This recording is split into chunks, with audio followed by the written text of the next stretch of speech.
assalaamu aleykum wa rahmatullahi wa barakaatuhu. yóbbalu bis bi. diine lislaam ñetti xaaj la. diine ji dañ koy séddale ci ñetti xaaj, mooy ci 3 pàcc. xaaji diine ñett la: al iman, al islaam, al ihsaan. diine dañ koy séddale ci ñetti xaaj. xaaj bu njëkk bi mooy iman, bu ñaareel bi mooy islaam, bu ñetteel bi mooy ihsaan. iman nag buñ ko waxee mooy tawxid, mooy naka nga war a wéetalee yàlla.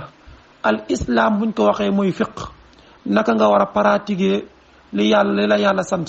al ihsaan buñ ko waxee mooy tasawuf, mooy li la yàlla sant nga di ko def, wan yoon ngay jaar, maanaam wan yoon ngay jaar di ko rafetal ba man caa am ngërëmal yàlla. moom mooy al ihsaan, mooy tasawuf. bi mu njëkk a wax mooy al iman. ab jullit am na juróom-benn yoo xam ne daf ko war a gëm. kon juróom-benn yooyu noonu mooy yii. gëm moo di gëm yàlla, muy benn; gëm malaayika yi, muy ñaar; gëm téere yi, muy ñett; gëm bis penc, muy ñeent; gëm yonente yi alayhimu salaamu, muy juróom; gëm dogal bi, muy juróom-benn.